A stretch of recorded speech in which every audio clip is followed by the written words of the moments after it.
Pilates teacher here at Aurora Mind and Body. So welcome to our first day of 12 days of mind and body fitness.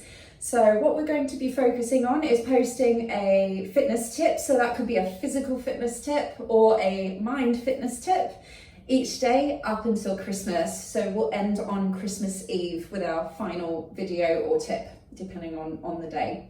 So for the first day, I thought it would be great to start with Pilates. So one of the things that we focus on in our Pilates classes is Pilates posture. So it's really easy to forget about our posture in everyday life. So sometimes we'll be sat at our desk and we'll be very hunched forward, which isn't a great thing for our posture at all. So it's always good to have our muscles working optimally. And so to do that, Pilates posture is what you want. So we're going to focus on some Pilates posture today, and you can also use this whether you're about to do a workout perhaps at the gym or maybe following subsequent days of our 12 days of mind and body fitness. So you can always start with this video to begin with. So without further ado, Pilates posture. Focus on your feet at the moment. So you want your feet about hip width. Think of each foot as having four corners, and add a little bit of a rock forward and backward. So this is just starting to play with the center of gravity of your body. So ultimately we want to try and find a nice even space. So right across the middle of the foot, so the weight's neither forward or backward. But for the purposes of this, as we're kind of warming up anyway, come onto the balls of the feet, up onto the tiptoes, and then drop it back down again into the heels. Bring it up and onto the tiptoes, back and down. So we're finding a nice even weight across both of the feet. So on this next one, just try and find that right in the center. So the weight's neither forward or backward, neither is it side to side. So once you've found that, think about the knees now. So there's a little tiny soft bend in the knees. So that should just be enough to ease off any tension that you might be feeling through the fronts of the thighs, so through your quads or into your glutes. So we're going to try and relax both of those. Okay, so coming up towards the pelvis. So think about the pelvis as being neither forward or backward, it's somewhere in the middle. So to find that, often we'll tilt the pelvis forward and then bring it back.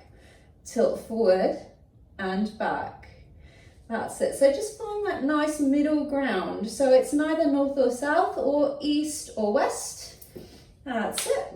So once you've found that nice even weight, so across the feet and also nice and even across the pelvis, we're going to bring it up a little bit further. So think about your navel now. So this is a bit like zipping up a tight pair of jeans. So if you imagine that you're pulling your navel in and up underneath the rib cage, it's a bit like a zip starting to rise. So think about that now. We don't want to pull it in so much that we feel like we can't breathe. So if you think about that 100% contraction where you really can't hold that, not sustainable at all, then let it out by about half. And then let it out by a tiny bit more again, but still holding a little contraction there so you can just feel it. That's about where you want to be for all Pilates exercises and for good posture to hold your pelvis nice and steady and in place. So think about that, holding that there. Then we're going to move it up towards the rib cage. So spread the fingers nice and wide, bring them around the rib cage. So we're going to bring some breathing into it now. So in Pilates, we talk in terms of wide breaths. So we're going to try and fill up the space between the hands and the rib cage on the next inhale. So as you inhale, really big inhale in through the nose, fill up that space, and then exhale. Purse the lips, let the air out, pull in at the belly. Inhale, fill up that space. Exhale, let it out. Pull in, good. Keep that breath going for me. So a few more just to get that nice pattern, that rhythm. That's it, good. So really filling up the space between your hands and the ribs, pursing the lips on that out breath.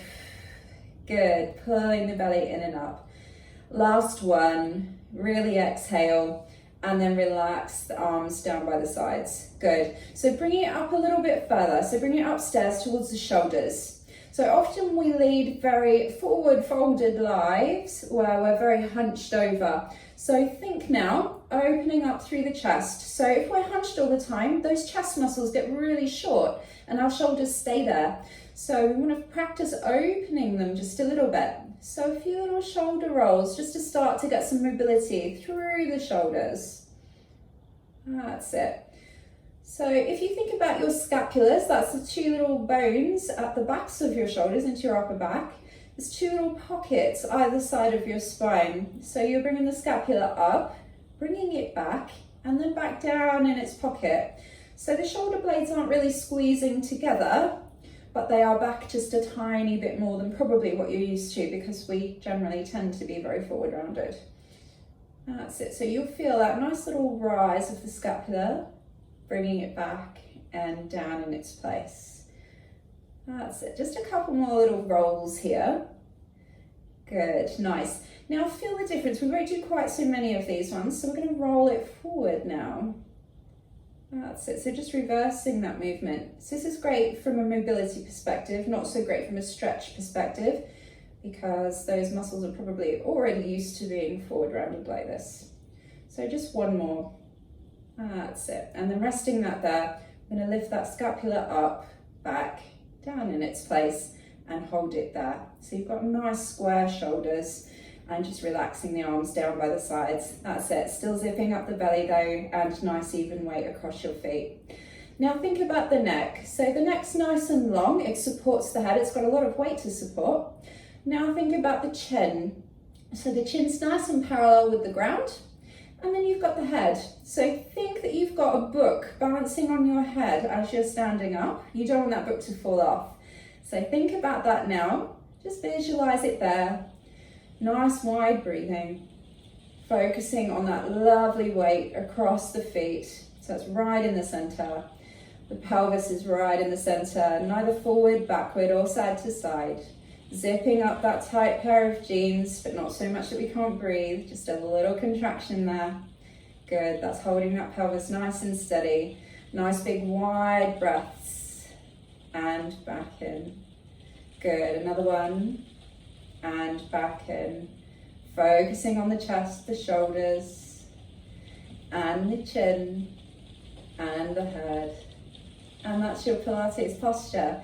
So as you can see, really, really easy that you could, focus on this while you're making a cup of tea, even when you're sitting down. So even if you're not focusing so much on the lower part of the body, even when you're sitting down, just making sure that the spine's nice and tall and that the shoulders aren't hunched forward and that we're not looking downward. So we can get what's called tech neck when we're looking down at phones all the time. So much better to keep them up so that the neck stays nice and long. So really easy things that you can start to think about and bring into your everyday life. Thinking about it is the key. And if you can bring it into conscious thought, then you're more likely to do it. So thank you for joining me for our first day of 12 days of mind and body fitness. I look forward to seeing you tomorrow. Bye.